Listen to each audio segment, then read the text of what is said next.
చందమామ కథ పేరు పెడదాం రా. ఇది 65 ఏళ్ల కిందటి మ్యాటర్. మన దేశంలోని వివిధ ఏరియాలకు చెందిన కొంతమంది దరిద్రపు సన్నాసులు ఒక చోట చేరారు. నోట్లో వేసుకోగానే ఫుల్లుగా మత్తుని కలిగించి గాలిలో తేలిపోతున్నట్టుగా చేసే పదార్థాన్ని కనుక్కోవడానికి రకరకాల ప్రయోగాలు చేశారు. కొన్ని నీచమైన పదార్థాలని మిక్స్ చేసి నీచాతి నీచమైన ఒక మత్తు పదార్థాన్ని కనుగొన్నారు. ఆ తర్వాత ఆ పదార్థాన్ని అందరూ తలా కాస్త నోట్లో వేసుకున్నారు. అందరూ చాలా మత్తుగా గమ్మత్తుగా గాల్లో తేలిపోతున్నట్టుగా ఫీల్ అయ్యారు. భలే పదార్థాన్ని కనుక్కున్నామని చాలా ఆనందించారు. ఆ ఆనందంలో మరి కాస్త తిన్నారు. ఇంకా హ్యాపీగా ఫీల్ అయ్యారు. ఈ పదార్థాన్ని సమస్త మానవాళికి అందించాలని వాళ్లంతా పెద్ద మనసుతో తీర్మానించుకున్నారు. దాన్ని వాళ్ళు తింటూ చాలా మంది చేత తినిపిస్తూ కొంతకాలానికి చచ్చూరుకున్నారు. చచ్చినోళ్లు చచ్చినా వాళ్ళు కనిపెట్టిన పదార్థం మాత్రం జనాల నోళ్లలో, గుండెలో, ఊపిరితిత్తుల్లో కణకణాన స్థానం సంపాదించుకుంది. పిల్లలు, పెద్దలు, ఆడ, మగ ఆ పదార్థానికి అభిమానులైపోయారు. చాలా మంది ఆ పదార్థాన్ని నోట్లో వేసుకోకపోతే ఉండలేని పరిస్థితికి వచ్చారు. ఆ పదార్థానికి పేరు పాడు పెట్టకుండా పదార్థం పదార్థం అంటుంటే విసుగనిపిస్తుంది కదూ.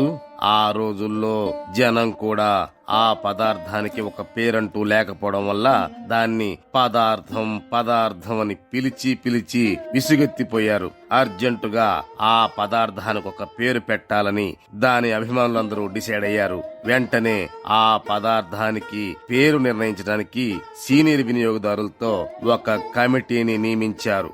ఆ కమిటీ సభ్యులు మీటింగ్ ఏర్పాటు చేసుకుని సీరియస్ గా డిస్కస్ చేస్తున్నారు.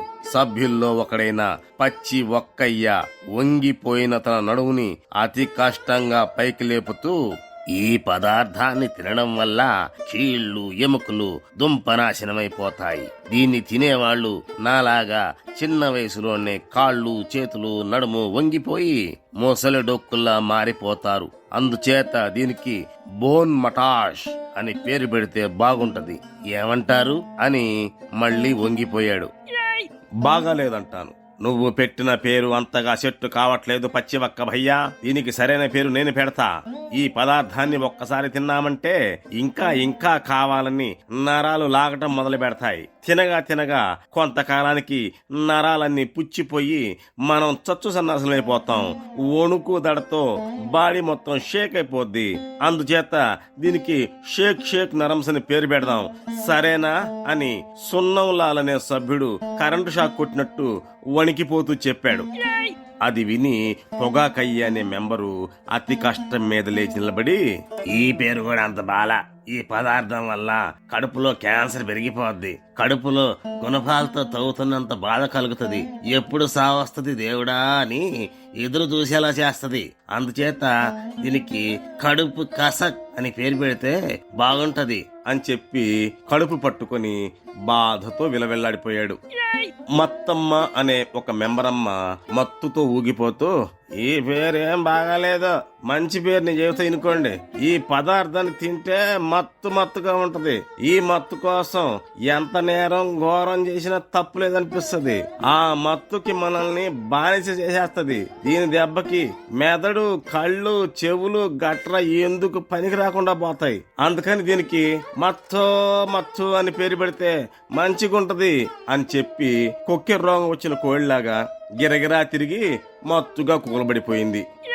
కళ్ళు తేలేసి కుర్చీలో కూర్చొని ఈ డిస్కషన్ అంతా వింటున్న కెమికలేష్ అనే మెంబరు తెగరొప్పుతూ, మీరు చెప్పినవన్నీ అసంపూర్ణంగా ఉన్నాయి.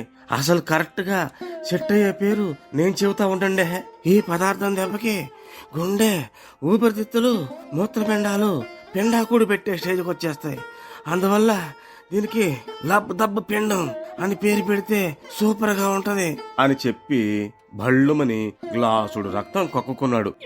కంపు రాజా అనే మెంబర్ లేచి నిలబడి నోరు తెరిచాడు. అంతే, మీటింగ్ జరుగుతున్న ఏరియా అంతా ఆ పదార్థం తాలూకు కంపుతో నిండిపోయింది. నోరు తెరిచిన కంపు రాజా తన నోటి కంపుని అందరికీ పంచుతూ, ఈ పదార్థం తినటం వల్ల నోరంతా కంపు కంపు అయిపోద్ది. అందువల్ల ఈ పదార్థానికి ఘోర కంపు అని పేరు పెడితే కంపు కంపుగా ఉంటది అని సూచించి తుపుక్కుమని గోడ మీద ఊసి కూర్చున్నాడు. మాట్లాడే ఓపిక లేక అప్పటి వరకు అందరూ మాట్లాడేది మౌనంగా విన్న మరో మెంబరు నోటి క్యాన్సర్ అయ్యా బలవంతంగా నోరు తెరిచి, ఈ పదార్థం పుణ్యమా అని నా నోరు మొత్తం సర్వనాశనం అయిపోయి మాట్లాడే అవకాశం కూడా లేకుండా పోయింది. అయినా మనకెంతో ఇష్టమైన పదార్థానికి మంచి పేరు పెట్టాలన్న ఉద్దేశంతో ఎంతో కష్టం మీద నోరు పెగల్చుకుని మాట్లాడుతున్నా. జాగ్రత్తగా వినండి. ఈ పదార్థాన్ని తినడం వల్ల నోరంతా పొక్కిపోయి పుళ్ళు పడి కుళ్ళిపోయి నోటి క్యాన్సర్ వస్తుంది. నోరు తెరవాలంటేనే నరకం కనిపిస్తుంది. చివరి క్షణాల్లో తులసి నీళ్లు కూడా గుటక వేయలేని దారుణమైన పరిస్థితి తెస్తుంది. కాబట్టి ప్రాణాల్ని గుటకాయ స్వాహ చేస్తుంది. కాబట్టి దీనికి గుట్కా అనే పేరు పెడితే చాలా బాగుంటుంది అన్నాడు. కమిటీ సభ్యులందరూ ఆ పదార్థానికి గుట్కా అనే పేరుని ఏకగ్రీవంగా ఖాయం చేశారు. ఆ తర్వాత కొద్ది రోజులకే అందరూ చచ్చూరుకున్నారు. చచ్చినోళ్లు ఎలాగో చచ్చారు. బతికున్నోళ్ళైనా గుట్కా విషయంలో నోళ్లు కట్టేసుకుంటే మంచిది.